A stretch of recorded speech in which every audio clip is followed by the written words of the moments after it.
My husband's dead. Like, I'm not trying to be morbid, but he's dead. It's weird to say excited. Describes her husband's funeral as the event of the century. Merch, hats. We have 50,000 plus hat orders. Nobody knows why she's out there in a glittering pantsuit in a recreated tent that her husband tragically was murdered in, throwing merch out. If you've been paying attention, then you already know Candace Owens is about to drop a brand new episode in her series Bride of Charlie, and this one is focused on 𝗖𝗱𝗱.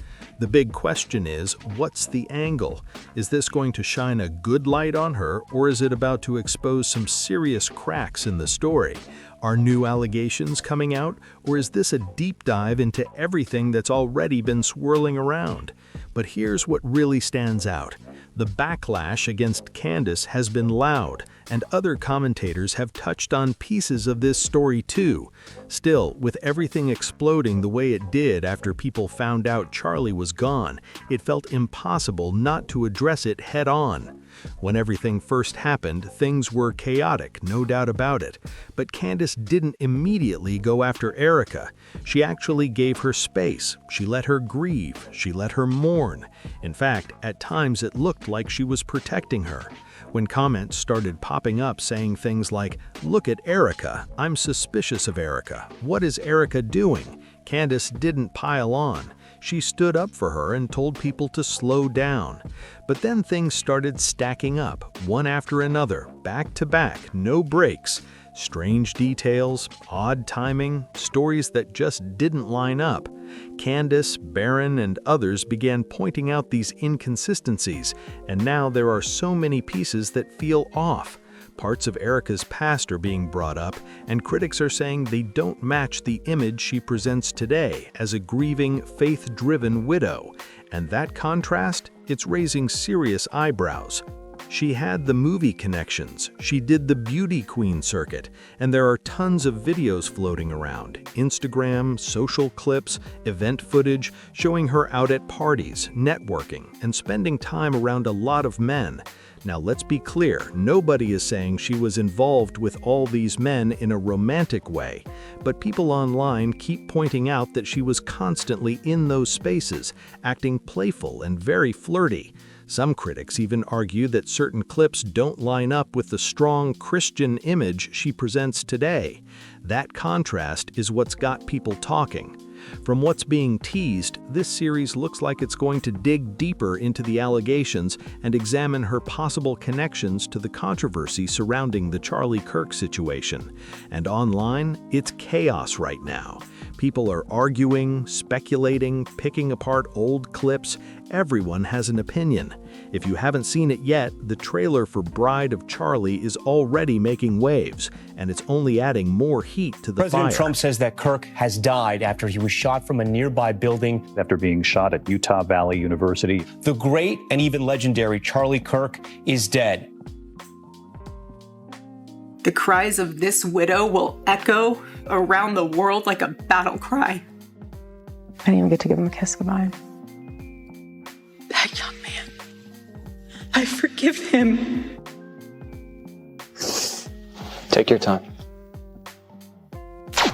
𝗖𝗱𝗱 has been named the new CEO of Turning Point USA. My husband's dead. Like, I'm not trying to be morbid, but he's dead. It's weird to say excited. Describes her husband's funeral as the event of the century.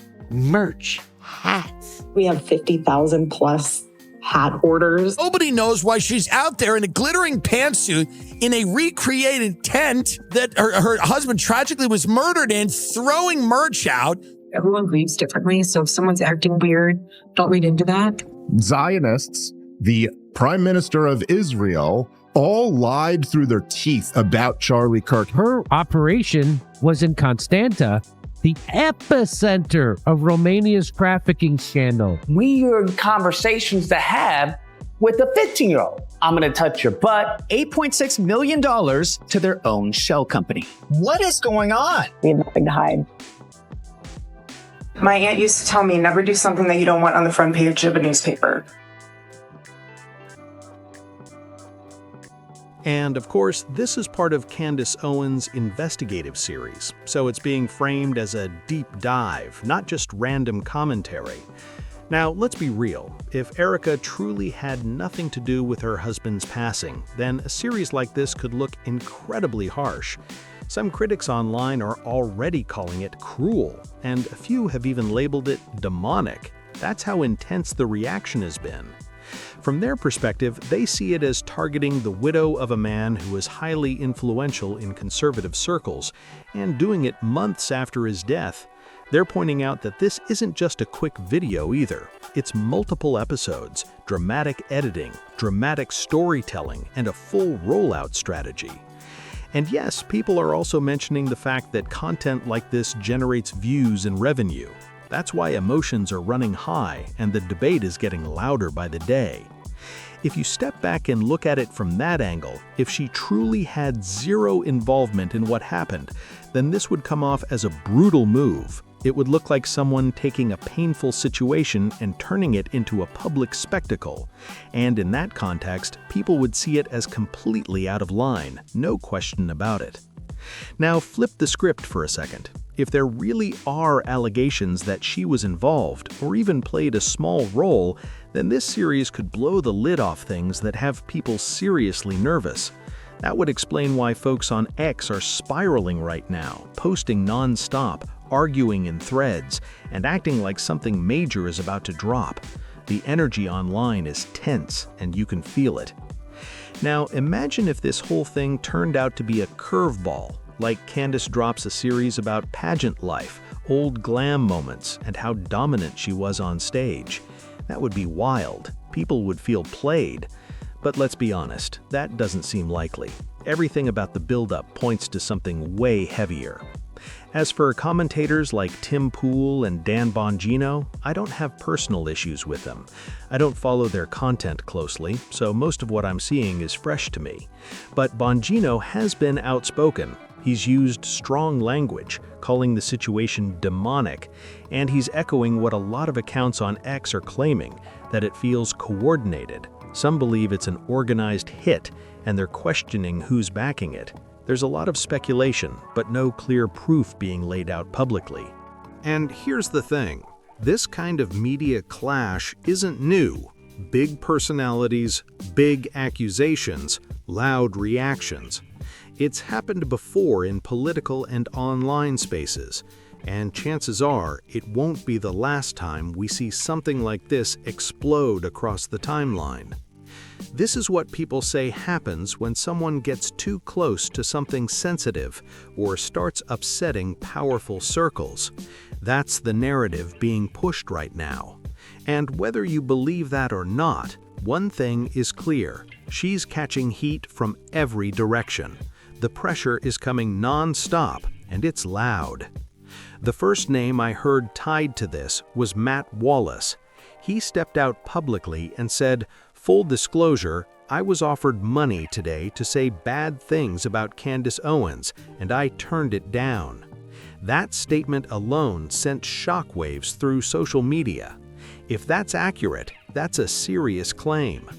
He also pointed to content that was allegedly being circulated. And here's where it gets interesting. People online are quick to dissect everything. With AI tools now, you can generate coordinated-looking posts, graphics, even messaging themes in minutes. Campaign-style attacks don't take weeks to build anymore. So when similar talking points start popping up at the same time, folks notice fast.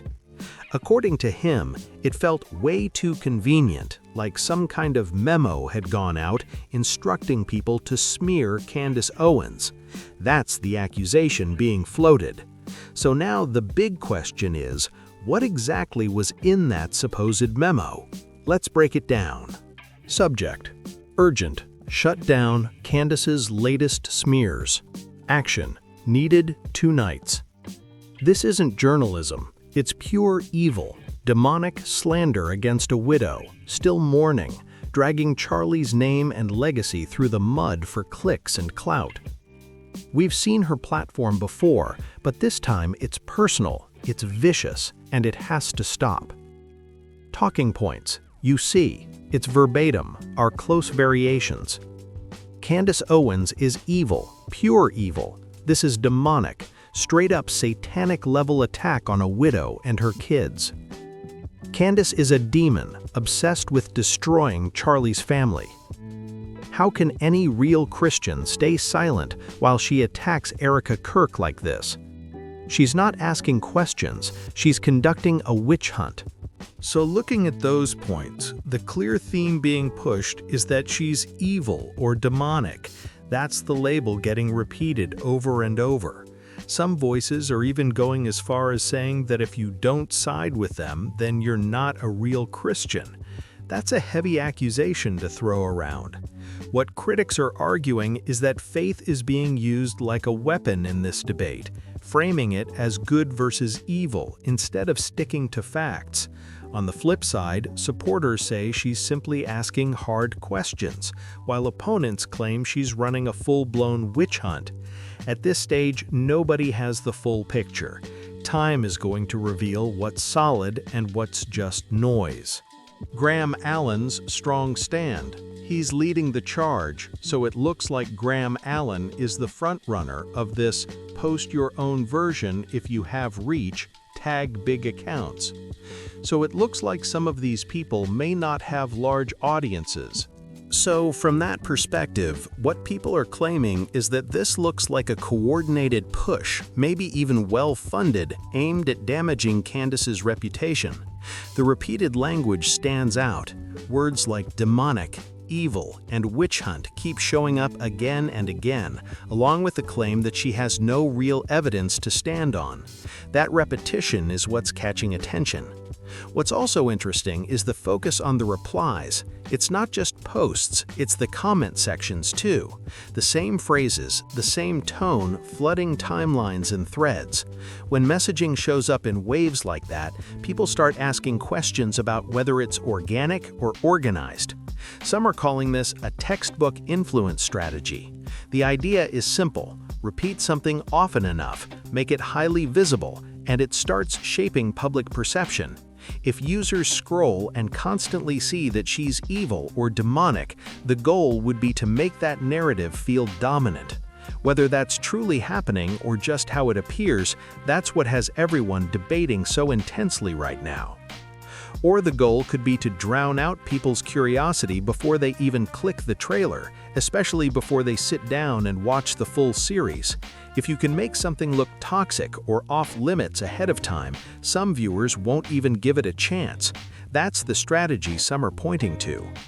And according to the messaging being shared, this isn't new. Some are even claiming this worked last time, suggesting similar tactics were used before. But this kind of pressure campaign isn't unique to Candace, and it's not limited to one political side. Public figures across the spectrum have dealt with waves of coordinated criticism. Long before social media, similar reputation battles played out in newspapers and tabloids. Headlines, opinion pieces, repeated narratives, it's an old playbook, just updated for the digital age. This whole situation feels like a story people say is as old as time, and now it's blowing up online. It's trending, it's everywhere, and everyone has something to say. Candace dropped the trailer on Tuesday for 𝗖𝗱𝗱, teasing that it will uncover suspicious details about 𝗖𝗱𝗱. That alone was enough to spark a firestorm. Then you've got voices like Milo jumping in, claiming people were offered money to call Candace a demon on X. He even challenged them publicly, basically saying, "Confess now or I'll name you later this week," because he says he's seen a list. That kind of statement only adds more fuel to the chaos. And remember, Matt Wallace already said he was offered money and turned it down, which gave that accusation even more attention. Then Jake Shields posted, "I'm convinced Candace Owens is a genuinely an actual satanic demon from the pits of hell. Whether you're a Candace fan or not, this is pure evil, more evil than satanic demon in hell. Sorry, Candace, but I couldn't turn down $20,000 for a tweet." That post spread fast. It shocked some people, made others laugh, and left a lot of folks confused about what was serious and what wasn't. After that, more accounts popped up echoing similar language, different names, same kind of message. Whether coordinated or not, the repetition is what's making this whole situation feel intense and highly charged right now. Candace Owens has announced a new documentary series called, The Bride of Charlie Kirk or something. The internet's blowing up. Clearly, they're not happy with Candace Owens. Obviously, I have had my disagreements, as it were. But what I would just say outright, first and foremost, is, look, so the claim is that this messaging came straight from that alleged memo or email, some kind of contact telling people to stay aligned and push the same narrative, labeling her demonic and evil. That's what's being suggested. And once those words hit the timeline, a wave of posts followed using that exact tone. Like I've said, this kind of thing isn't brand new. When you're a public figure, especially someone with a top-ranked podcast and a massive audience, you're going to face pressure campaigns. That's part of the territory. Now, if Erica truly has no involvement in any wrongdoing, then critics argue this would be an incredibly cruel move. It would look like someone taking a grieving widow and putting her under a spotlight in the harshest way possible. But if there are legitimate questions that need answers, then supporters would frame it as an investigation. Two completely different lenses, same situation. Either way, what's undeniable is that Candace is facing a wave of coordinated criticism right now. And in today's media climate, this likely won't be the last time we see something like this play out. People have been complaining for some time, and I've explained this quite a bit, that views are down, and in an off-cycle political year, it's very difficult to make money and maintain large viewership for your channels, especially when you're going into December, when you've got November and December with Thanksgiving and Christmas. Views drop. Now, ad rates typically go up, but we're experiencing this mass wave of AI-generated content, which results in distribution of viewership. I really want to hear what you think about this, so drop your thoughts in the comments. Should campaigns like this be allowed to run wild on social media, or should platforms like X step in if it's clearly a paid push targeting someone like Candace Owens, or honestly anyone else? Because let's be real, it doesn't even have to be a big public figure. It could be a content creator, a small account, or just a regular person posting an opinion. Imagine waking up and suddenly dozens, maybe even hundreds of accounts are repeating the same accusations about you. Same wording, same tone, all at once. That would feel overwhelming. So where's the line? If something looks like a coordinated effort to damage someone's reputation, should it be taken down? Or is that just part of free speech online? This isn't just about one person. It's about how these platforms handle influence, pressure, and mass messaging in general. And ad rates going down for everybody. And that's why I think Candace Owens is doing this. Obviously, that was an AI gag video mocking Candace Owens having this meeting with Erica Kirk. And then, she did walk back a bit of her earlier stance. But then, of course, she's doubling down. And the reason is actually quite simple. Many people pointed out that following this, not only was there a large backlash from her audience that just wants to believe that Erica Kirk is some kind of demon from or that Israel is doing something crazy. There are people that have formed, I would say, content that has formed around this idea.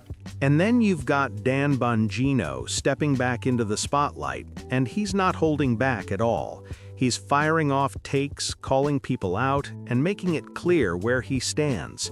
When he jumps into a situation like this, the volume instantly goes up. And let's be honest, Candace is always going to be an easy target in moments like this. She's outspoken, she's high profile, and she doesn't shy away from controversy. That alone makes her a lightning rod whenever drama starts swirling. She didn't choose this. Imagine sitting there in your house and you find out from Twitter or, I don't know, a text or a phone call or that your husband was just out in the neck for the entire world to see on social media at a public event. I can't imagine that. I know you can't either. Then you got to go through this. Then you got a bunch of absolute lunatics sending her emails. You did it. Comments, tweets. Fuck you. You go yourself, you demonic scum. So the claim is that this messaging came straight from that alleged memo or email, some kind of contact telling people to stay aligned and push the same narrative, labeling her demonic and evil. That's what's being suggested. And once those words hit the timeline, a wave of posts followed using that exact tone. Like I've said, this kind of thing isn't brand new. When you're a public figure, especially someone with a top-ranked podcast and a massive audience, you're going to face pressure campaigns. That's part of the territory. Now, if 𝗖𝗱𝗃 truly has no involvement in any wrongdoing, then critics argue this would be an incredibly cruel move. It would look like someone taking a grieving widow and putting her under a spotlight in the harshest way possible. But if there are legitimate questions that need answers, then supporters would frame it as an investigation. Two completely different lenses, same situation. Either way, what's undeniable is that Candace is facing a wave of coordinated criticism right now. And in today's media climate, this likely won't be the last time we see something like this play out. I really want to hear what you think about this, so drop your thoughts in the comments. Should campaigns like this be allowed to run wild on social media? Or should platforms like X step in if it's clearly a paid push targeting someone like Candace Owens, or honestly, anyone else? Because let's be real, it doesn't even have to be a big public figure. It could be a content creator, a small account, or just a regular person posting an opinion. Imagine waking up and suddenly dozens, maybe even hundreds of accounts are repeating the same accusations about you. Same wording, same tone, all at once. That would feel overwhelming. So where's the line?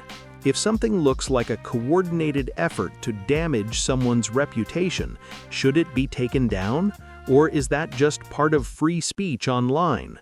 This isn't just about one person, it's about how these platforms handle influence, pressure, and mass messaging in general. And then it escalated. Someone posted, "Go F yourself, you demonic." That's the level it's reached.